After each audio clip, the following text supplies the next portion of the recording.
All right, welcome to Mirrors and Triggers. This is Spencer and Rachel, and today we are going to talk about self-betrayal and how that impacts us and give some examples. So to get started, Rachel, do you want to just give us kind of an overview on how you see this topic? And then I wanted to share something that we can discuss. Okay. Self-betrayal, I think that a lot of us do this daily. It's one part of it, making a goal and sabotaging ourselves. How many of us just made New Year's resolutions?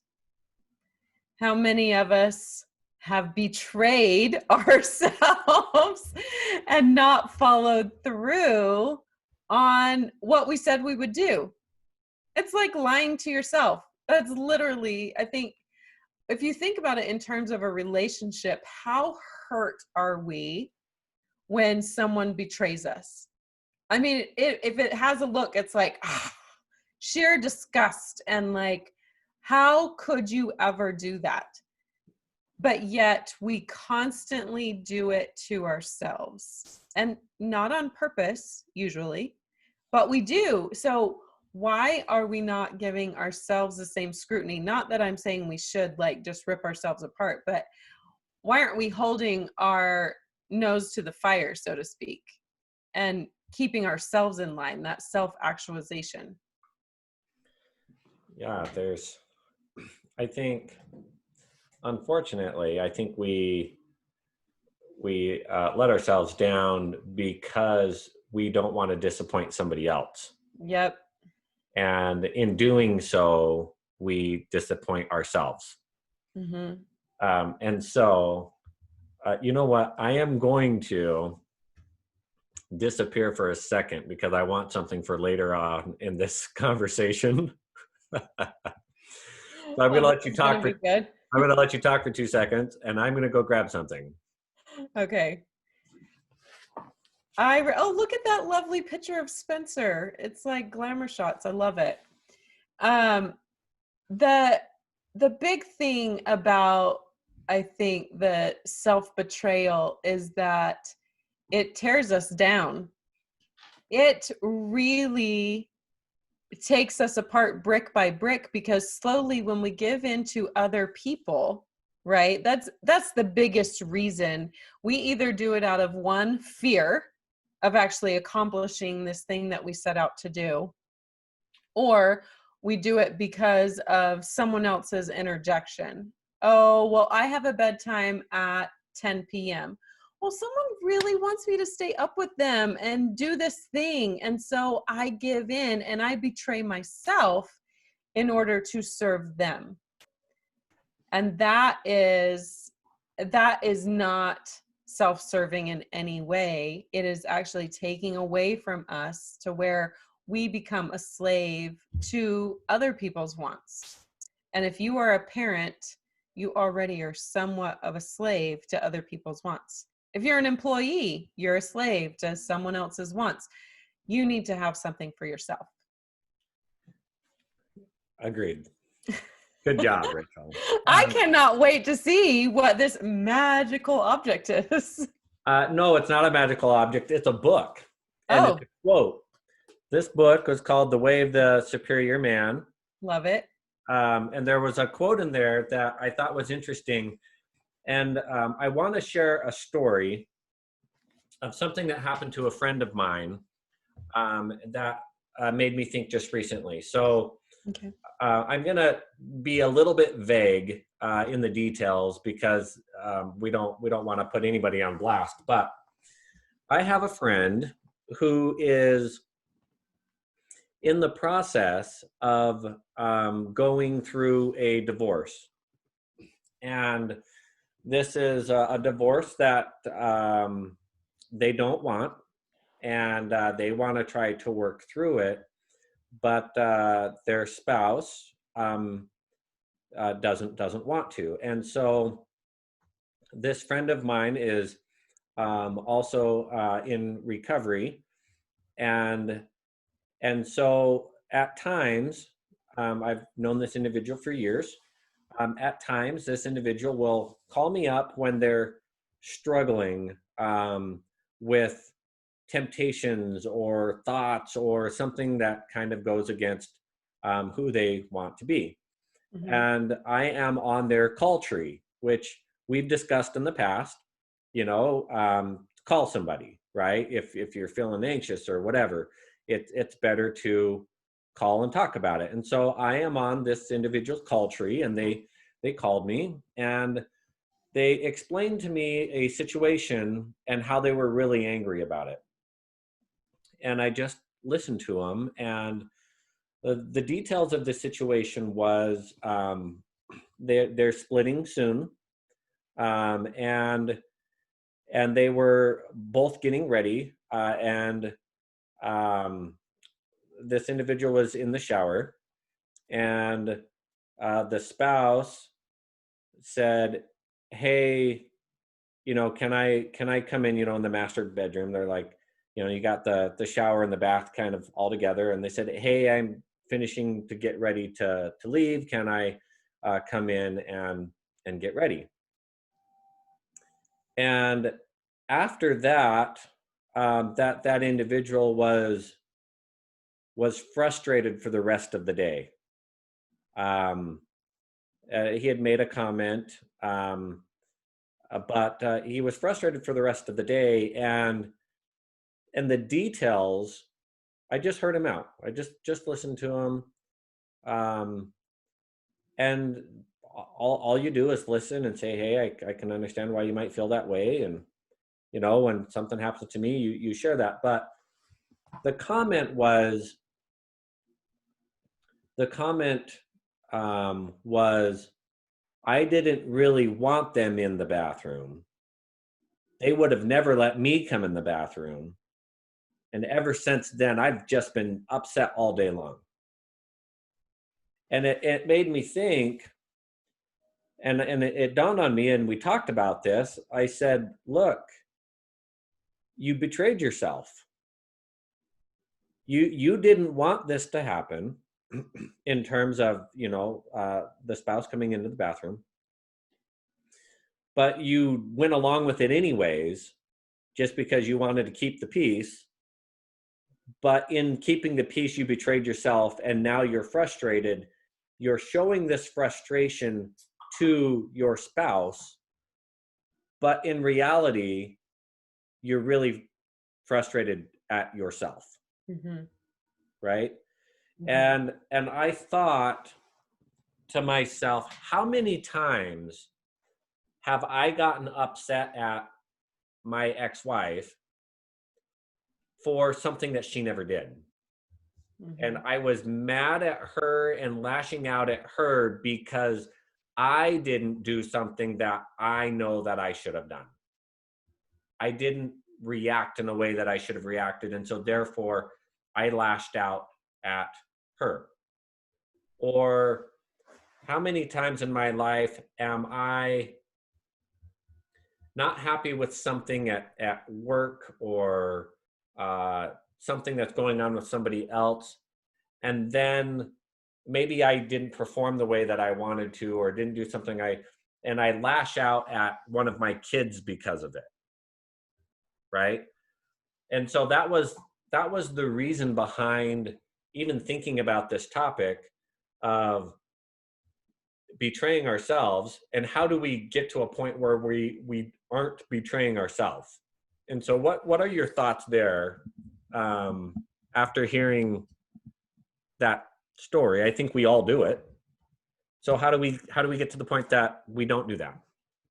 I think just like anything else, if you're trying to perfect a skill, what do you have to do? You have to practice. So the next time that comes up, no matter what it is, with your kids, with a spouse, significant other, parent, sibling, whatever it is, practice on that person. And yeah, you may be the person that constantly gives in, and they may be a little ticked at you for not giving in, but it doesn't matter. You need to stop betraying yourself and show them that you're worth that courtesy. And I So think that's the first step. is you got to do it once, and it feels so good. And it may feel a little wrong too at first. I remember that feeling wrong. Like, I have to be the person that gives in. I have to be the person who always does all the things. I'm the mom to everyone. Doesn't matter who you are. You don't even have to be my kid. I'm the mom, so I give in. Mom always gives more than she has, and there's never anything left for herself. And I've treated my entire life like that. So stop being the mom or dad. I don't want to leave dads out of this. They give a lot too. But I'm just saying, we all have that picture of a mom or a parent that just gives, and then there's nothing left in return. Don't be empty, because you can't keep giving from an empty bucket. Yeah. So somebody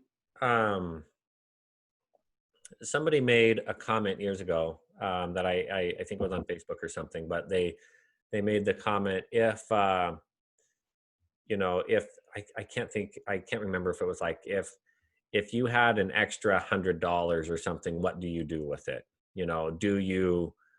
Do you buy something for somebody else? Do you give it to somebody in need, or do you do something for yourself? Right. And there's conversations in all of those areas, but the thing that's important is you have to make sure that you give to yourself, because if you don't give to yourself, there's less of you to help other people with. You have less to give to your kids and your family if you're not willing to charge and recharge. And what that means is that you have to have good boundaries.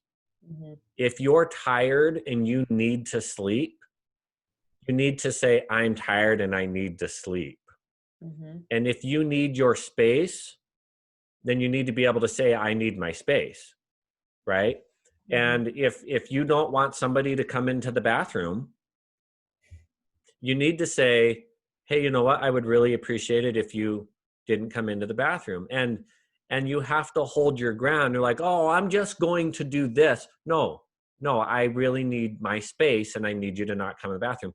Don't give up on what you need if you really need it. Now there's a difference, like but if it's something that you really need, you need to stand up for yourself and say, no, I need you to respect this boundary of mine. Mm-hmm. Right. I need to be done having this conversation.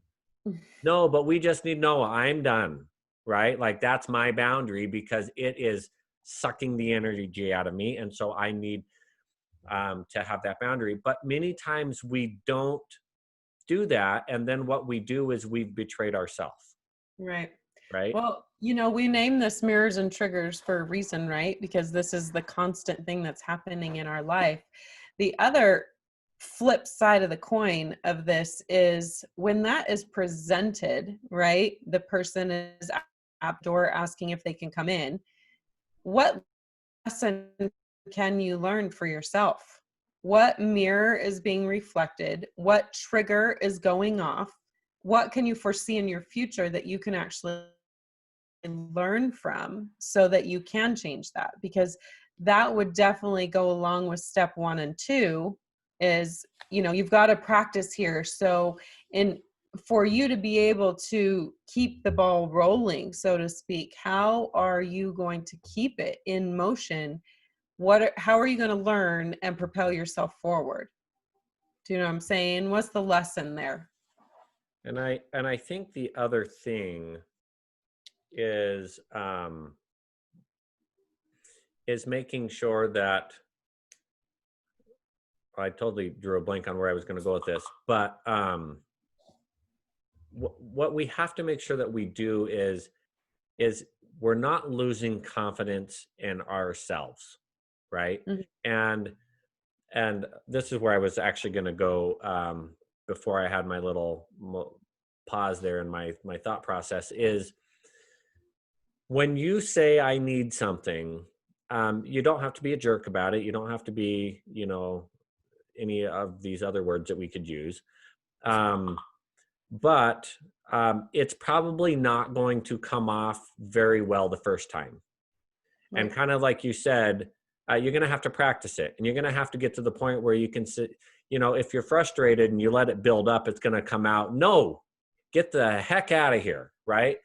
But you can get to the point where you can express yourself in a polite way and say, I would really appreciate it if you can respect the boundary of me having my space. That's going to go over a lot better than get the hell out of here. Right. But if we let it build up, then we react in a way where now we're lashing out instead of talking the other way. So I wanted to share a quote out of this book. Okay. Now this is called The Way of the Superior Man, and I am going to adjust some of the pronouns here, but there was a few things here that I think go along this train of thought that we're talking about. But it says, if a person suggests something that changes your perspective, you know what? I'm going to read it the way that they wrote it. And just know that I'm not trying to be a chauvinistic pig. Right. We got this. There's a disclaimer in the front on this, but it says, if a woman suggests something that changes a man's perspective, then he should make a new decision based on his new perspective. But he should never betray his own deepest knowledge and intuition in order to please his woman or, quote unquote, go along with her. Both she and he will be weakened by such an action. Mm-hmm. They will grow to resent each other, and the crust of accumulated inauthenticity will burden their love as well as their capacity for free action. I thought that was interesting, and then there's more, but let's stop right there. And if we take this, we have to be open and we have to be humble to receive feedback. And if we receive feedback and we change our position on something, then great. Go ahead and change your position. But if you still think you're right and then you just give in, then you're betraying yourself. Right? And then it says, if you choose to go with your woman's suggestion, even when deep in your heart you feel that another decision is more wise, you are, in effect, saying, I don't trust my own wisdom. You are weakening yourself by telling yourself this. You are weakening your woman's trust in you. Why should she trust your wisdom if you don't? And let's take this out of the he, she, your woman, man. But if we truly believe something is better, we should follow that. Mm-hmm. And if we get input from other people that would indicate that maybe a different route is better, then we follow it. And then here's the thing that's kind of wraps this up. It says, if I'm wrong, which many times I am, if I'm wrong, I will learn from it and my wisdom will have deepened. Right? We need to admit, hey, you were right and I was wrong, but now I know. It says, if you give up your real decision, then you will, okay, so if you give up your real decision to follow your woman's idea, then you will blame her for being wrong if she is wrong. And you will feel disempowered if she is right, having denied yourself the opportunity to act from your core and grow from your mistakes.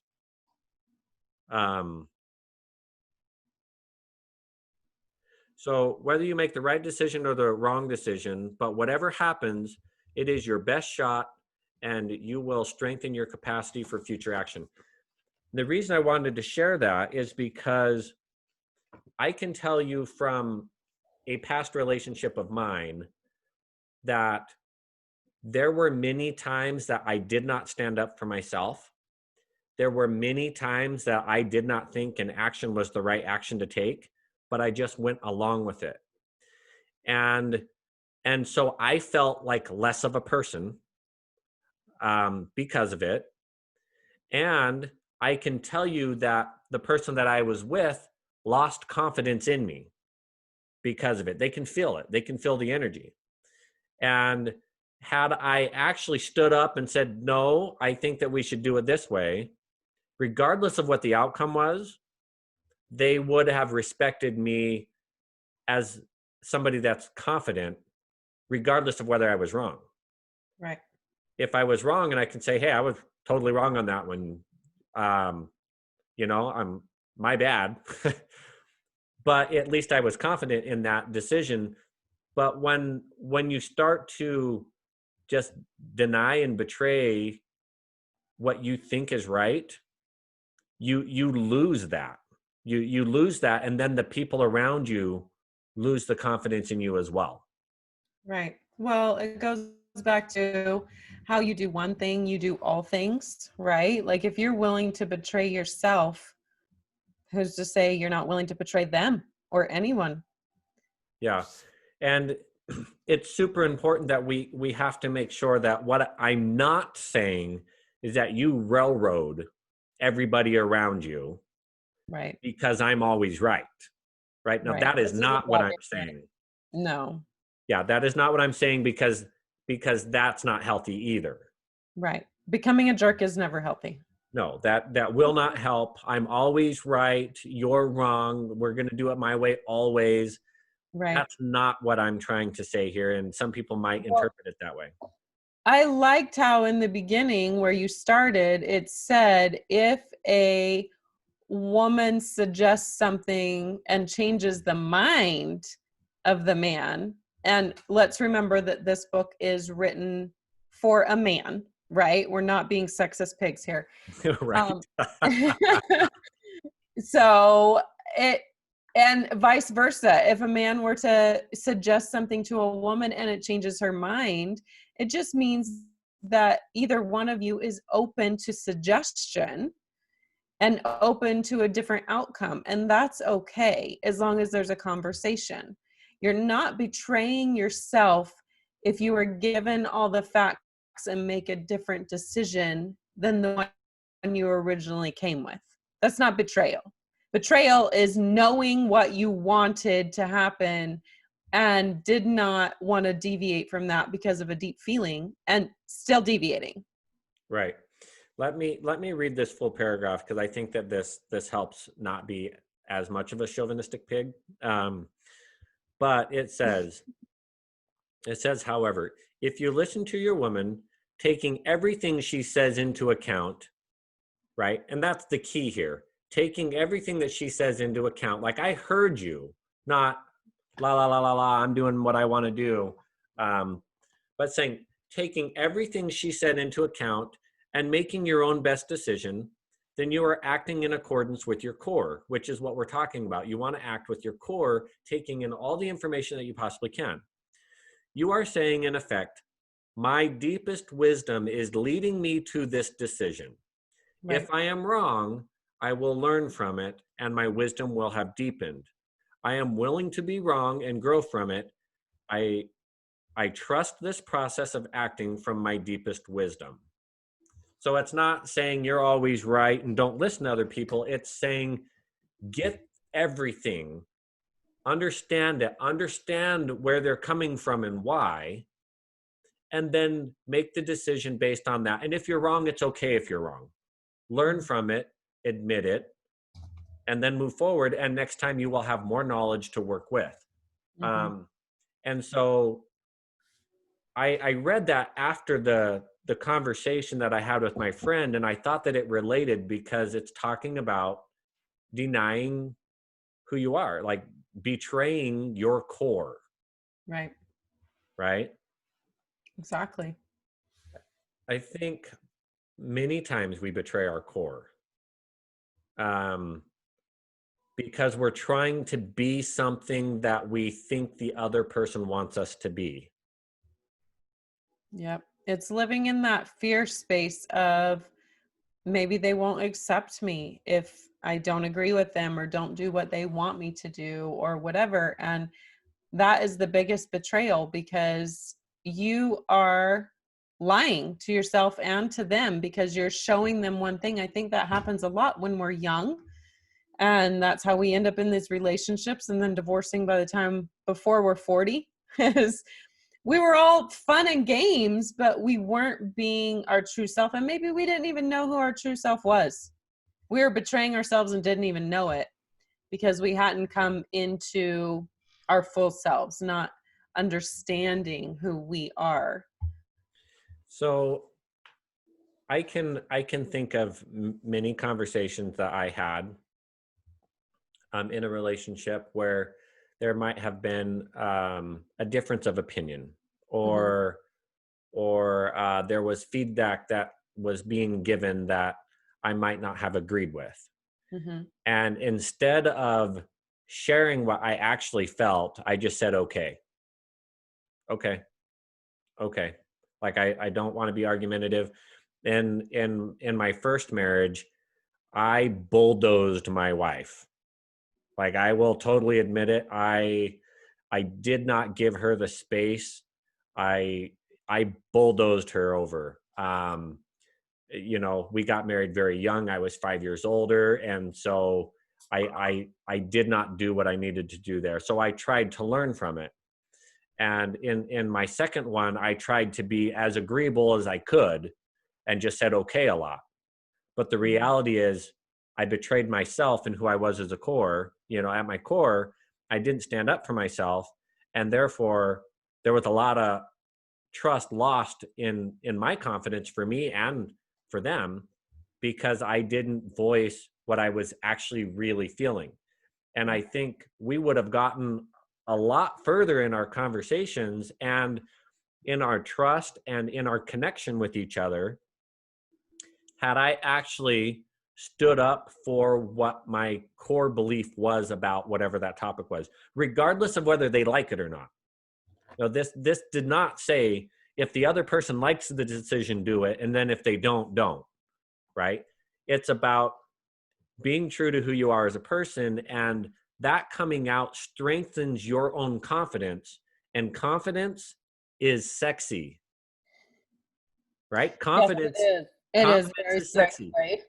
Even if you're wrong, it's okay. And humility is sexy too.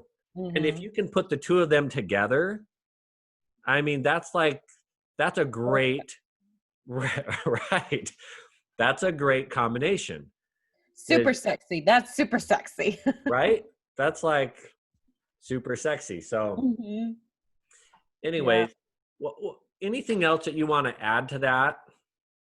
No, I think we've covered this topic pretty good. I think betraying yourselves is one of those deadly sins.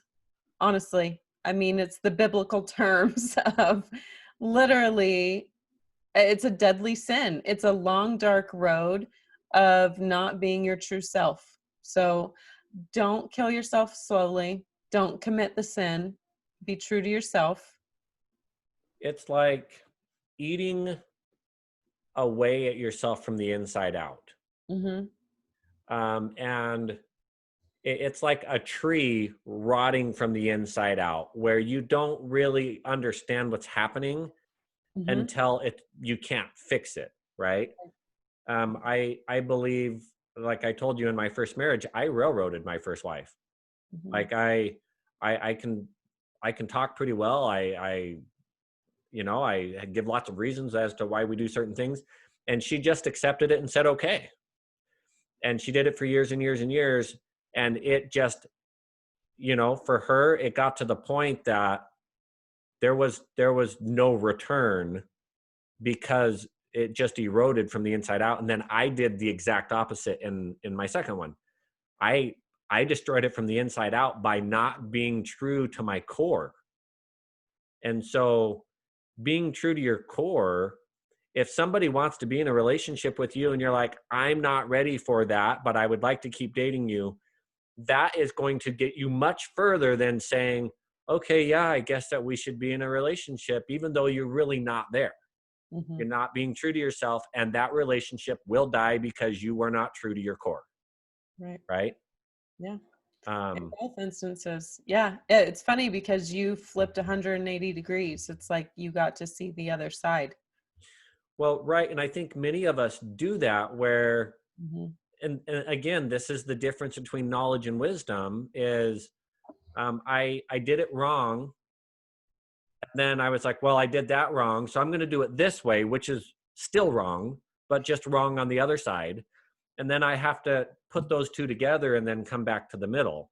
Yeah, And we do it all the time. But, I saw it. I did it to other people and I did it to myself. right. And living authentically is really what's going to bring peace. Yep.